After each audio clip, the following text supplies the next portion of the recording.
देखिए, बुनियादी तौर पर बात ये है, बड़ी हैरानगी और तज्जुब हुई। अभी मेरे भाई बता रहे थे कि पंजाब में बड़ी बर्बरियत है। शायद ये भूल गए हैं कि केपीके में इनकी हुकूमत है और वहाँ पर जिस तरह से कत्लो गारत का बाजार गर्म है, वो किसी से ढका छुपा हुआ नहीं है। और जिस तरह से वहाँ पर लाकानूनियत है और जिस तरह से इन्होंने पाकिस्तान के दहशतगर्दों को रिहा किया था जब इनकी हुकूमत थी, और जिस तरह से अब वो पूरा पाकिस्तान जिसको कि दहशतगर्दी से महफूज बनाया गया था, फिर दोबारा दहशतगर्दी की लपेट में है, उसके असल मुजरिम ये है।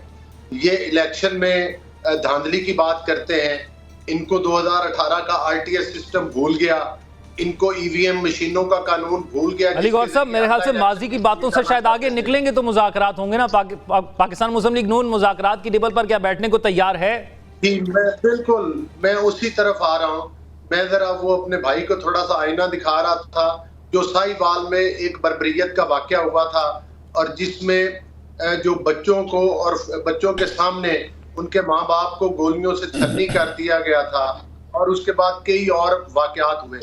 जो 9 मई को जिन लोगों ने पाकिस्तान में आग लगा दी, पाकिस्तान की तनसीबात पर हमला आवर हुए, वो आज कहते हैं कि पाकिस्तान में लाकानूनियत है और कानून के वारिस ये है।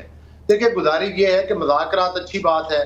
हमने तो उस वक्त भी इनके साथ मुज़ाकरात की दावत दी थी जब हमें दीवारों के अंदर चुनवाया जा रहा था, जिस वक्त झूठे मुकदमात कायम किए जा रहे थे, और आज भी हम करते हैं। लेकिन इन्हीं की तरफ से मुतालबा आता है कि हम तो सिर्फ एस्टेब्लिशमेंट से बात करेंगे, और वो इसलिए कहते हैं, उसकी 2 वजूहात है। एक तो ये 9 मई के वाकयात के ऊपर और अपने करप्शन के वाकयात के ऊपर एनआरओ मांगते हैं असल में, और दूसरी बात ये है कि ये अपने हर सियासी मुखालिफ को आप दे देंगे एनआरओ? आप दे देंगे एनआरओ?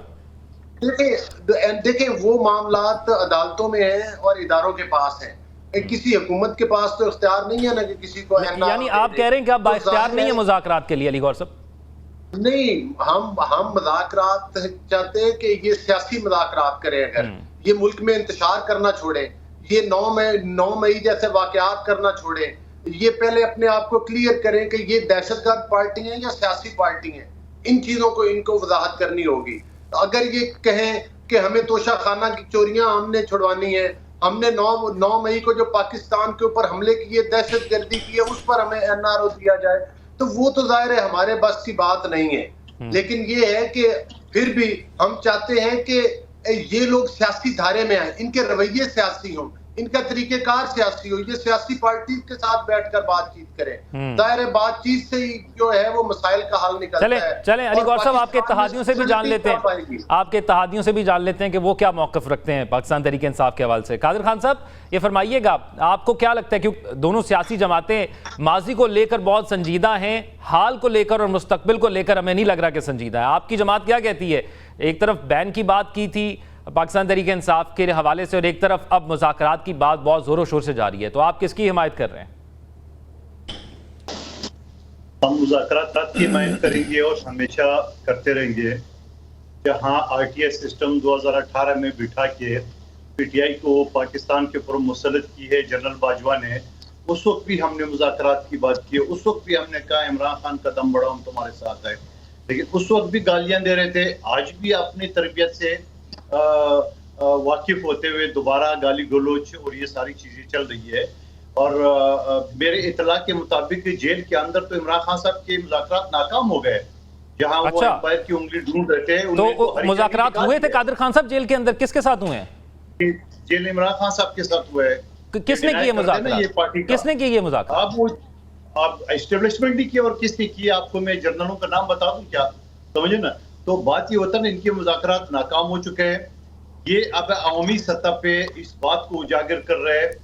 यही है जो जनरल आसिम मुनीर का रास्ता रोकने के लिए इनके कई लोग इस अपॉइंटमेंट से पहले मेरे साथ टॉक शो में और यकीनन अली गौहर बलोच साहब के साथ भी वो तो खुल्लम खुल्ला इनकी मुखालफत कर रहे थे। अभी वो तय नहीं हुआ, 6 जनरलों का नाम भेजा था, उन्होंने कहा नहीं जनरल आसिम तो वैसे 2 दिन बाद रिटायर हो रहे, इनको नहीं लगाए।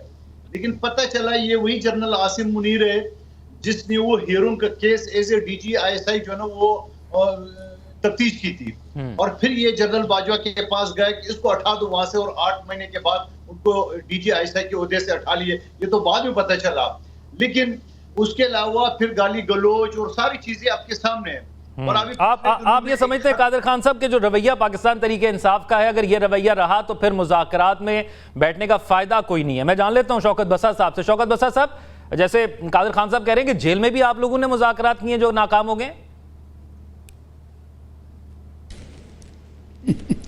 जाहिर है जब इन लोगों की तो हैसियत अब कौंसलर मुंतखब होने की नहीं रही है कि आप ये अंदाज़ा करें कि दोनों पार्टियां या बल्कि MQM कि जिनको जो हम लोग 1-1 लाख वोटों से जीते हुए थे, हमारे वोट डाल के इन बेचारों को 17 सीटों वाला जो वज़ीर आज़म बना दिया गया और 27 या 28 सीटें पीपल्स पार्टी की होगी, वो सदर बन गया। साहब मुज़ाकरात फिर भी आपको इन्हीं के साथ करने पड़ेंगे। बीबी जो थी खुद हारी हुई, वो वज़ीर आला बन गई। मुज़ाकरात पे आ रहा हूँ। देखिए, मुज़ाकरात उनसे होते हैं जिनके पास कोई इख्तियार और ताकत होता है। ये बेचारे तो पल्ले नहीं तेला ते कर दी फिर दी मेला मेला। मुझे ये बताएं कि जो लोग खुद पपेट्स हैं, मियाँ नवाज शरीफ, शहबाज शरीफ, मरियम बीबी हारने के बावजूद अगर इन नमूनों को स्टैब्लिशमेंट ने मुसल्लत कर दिया है तो मुज़ाकरात कठपुतलियों से तो नहीं होंगे ना। तो फिर मुज़ाकरात तो उनसे होंगे जिन्होंने इनको मुसल्लत किया है, स्टैब्लिशमेंट से। हम तो ओपनली कह रहे हैं, क्योंकि ये बेचारे तो इस काबिल नहीं है कि अपना वज़ीर ख़जाना लगा सके, वज़ीर दाखिला लगा सके। बल्कि वो जो हमारी डिग्गी वाली सरकार है, वज़ीर आज़म, उन्होंने 15 रुपये पेट्रोल कम किया, वज़ीर ख़जाना है उनका आराम ना बैठ 5 रुपये बढ़ेगा। तो इनसे मुज़ाकरात करें मेरे भाई। दूसरी बात देखिए, बात यह है हमारा बड़ा ओपन स्टांस है, क्योंकि पीपल्स पार्टी तो वो जो आइन दिया था शहीद जुल्फ़िकार अली भुट्टो ने, इन्होंने तो वो दफन कर दिया और कहीं अलमारी में बंद कर दिया। हम सिर्फ चाहते हैं उस आइन के ताबे मुज़ाकरात करना। हमें तो पीपल्स पार्टी पहले दिन वज़ीर आज़म बनाने गई थी, जब हमारी हमें तो 2/3 मेजॉरिटी मिली थी, इसके बावजूद हमारी सीटें छीन ली गई।